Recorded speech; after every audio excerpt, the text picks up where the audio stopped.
The Islamophobia industry is quick to whine and complain at every opportunity, as everybody knows, and lately they've been whining and complaining about what they call negative coverage of Islam in the British media, by which they mean truthful coverage, although in truth we don't get nearly enough of that.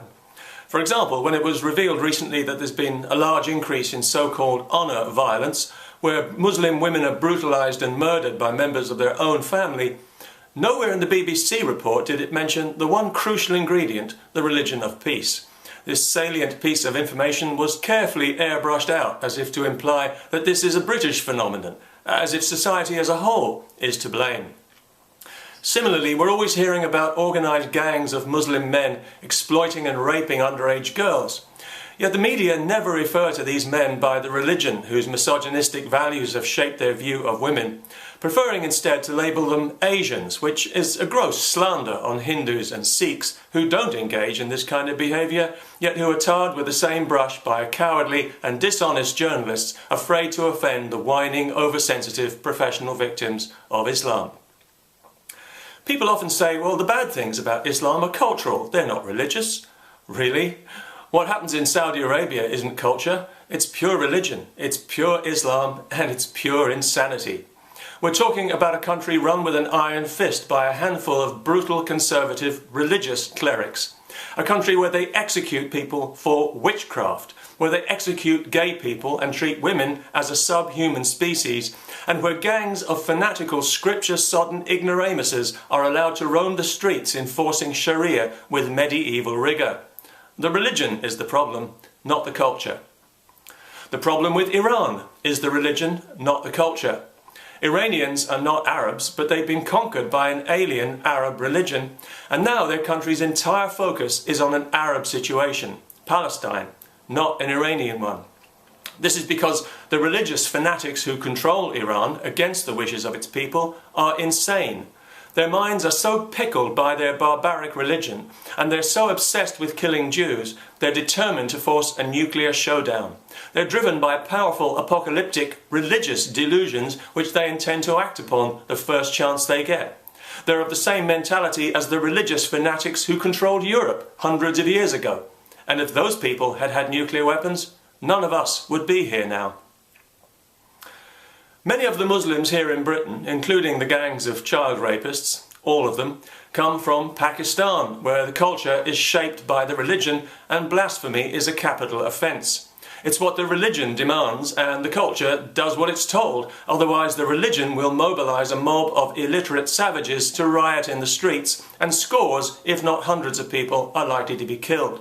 The religion is the problem, not the culture. The culture isn't great by any means, but without the religion it would be a damn sight better. And we in Britain are busy importing that religion wholesale into our society, where it's about as welcome as the Norman invasion, despite all the platitudes and lies we hear from politicians about tolerance and respect and community cohesion, because people have learned, as they've learned everywhere in the West, that this is far more than just a religion.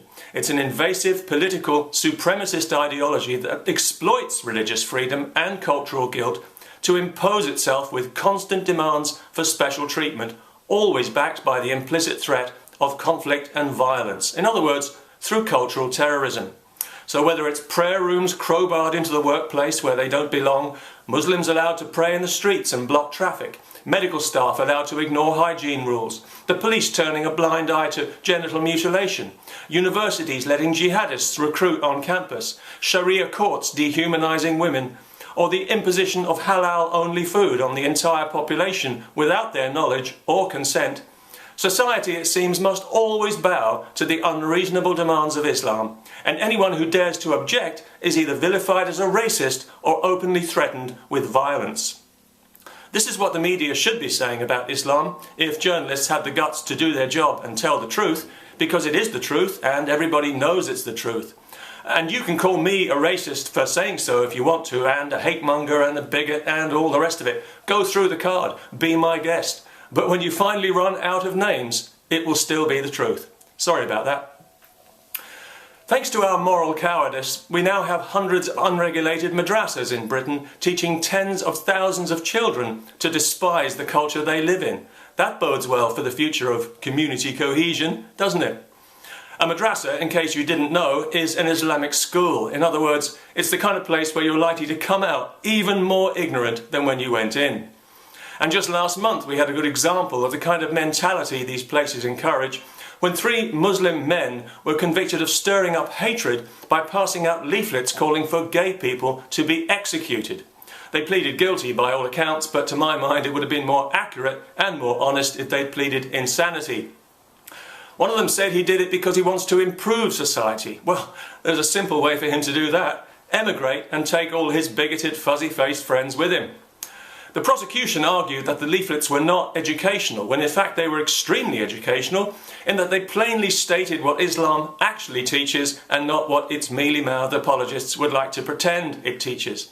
Islam does call for the death penalty for homosexuality. It's a fact. And in countries where it's allowed to call the shots, they enthusiastically carry it out.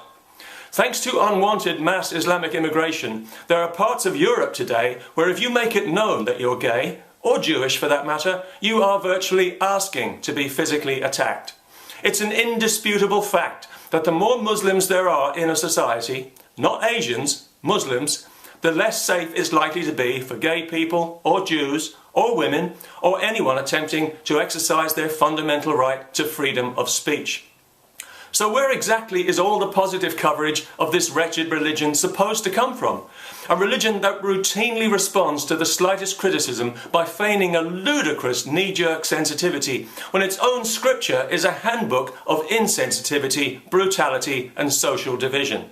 Slay the infidel wherever you find him. Execute gay people, murder apostates, subjugate women, wipe out the Jews. Such an ideology has no claim on sensitivity, and the opinions of those who push it should be given less consideration than other people's, not more. Peace.